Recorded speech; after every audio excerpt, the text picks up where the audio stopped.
Dragons Dogma 2 is a new open-world RPG with multiple classes called vocations, and each of these vocations can learn these legendary abilities that aren't taught at the trainer. And in this video, I'm going to show how to unlock the Archer's legendary ability, Heavenly Shot. A part of this is also tied into meeting the elves and unlocking access to their secret city as well, so spoiler warning, we're going to be going over that as well because it's necessary to learn this legendary ability. And Heavenly Shot is fun. It's this huge charged massive shot. So it can one-shot most mobs, it can stagger huge bosses, just completely dropping them to the ground.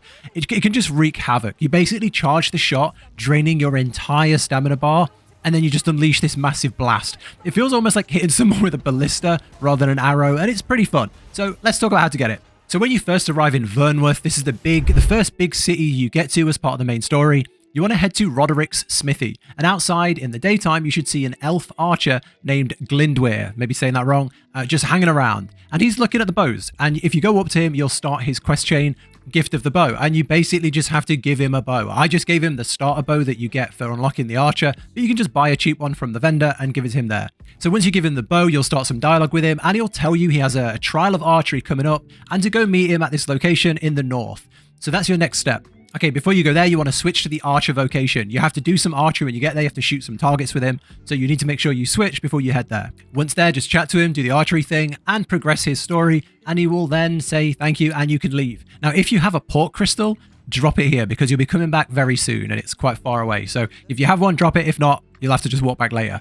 So that's it. That's where it ends. And now go back to Vernworth. So back in Vernworth, you need to pass a day or two. So just pass some time, and you'll see Glindweir back in front of the weapon shop, who asks you to come with him on his archery trial. So that's back up in the north where you met him the first time. So again, if you drop your port stone there, you can just teleport back up. If not, you're walking back up there.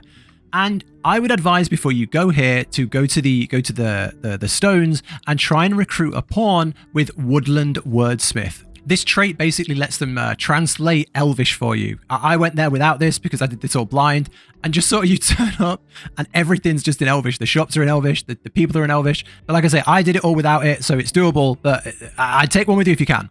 So, okay, head back up north and you'll follow him to the town. And you just go on this trek, you fight some mobs on the way, and eventually you get to this secret Elvish town called the Sacred Arbor. And he'll translate anything main quest related for you. He'll kind of like be your translator for the main quest, but everyone else in the town who isn't part of the main quest, you can't really talk to and you can't really understand them.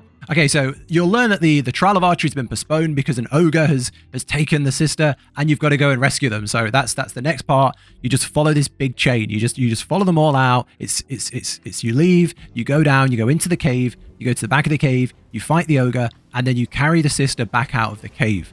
Once you get out of the cave, you kind of get the end of this big quest chain. That kind of ends the quest. You'll be rewarded with a new bow, which is made out of like chimera, which is really cool. You get a bunch of gold and you get a port stone, which is super, super helpful. Now, the trick is here. Taliesin, like the father, the leader, he's supposed to teach you this Elvish, new legendary archery technique. But when I talked to him, he didn't. So go talk to him outside if you can, and he might give you the scroll to learn this.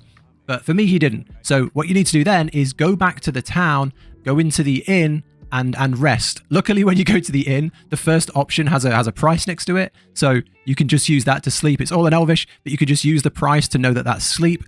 Stay the night, get up the next morning, and then go visit him in his like quarters in his area.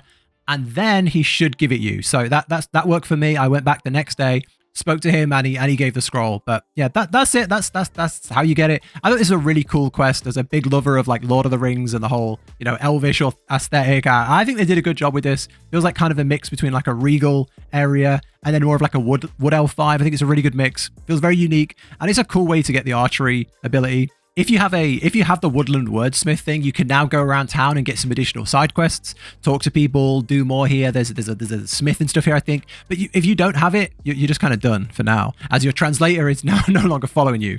You do get a port crystal though for completing this quest. I dropped this in the town, and then you can just come back to the town later on at a later time and pick up all the quests. So it's not a huge deal, but yeah, that's the legendary archer ability. I'm going to be covering lots more of Dragons Dogma 2 guides just like this. So subscribe if you want to see more. Let me know in the comments, like, what do you think of the different vocations and how you unlock the skills? It's very old school. It's kind of long and immersive, but I get why people would find it kind of tedious. There's a lot of traveling, and it's not, it's just doing one class. It's kind of long to get it all unlocked. So yeah, I get why people might find it a bit too much, but I'm curious what you'll think. But that's it from me. Take care, and I'll catch you in the next one.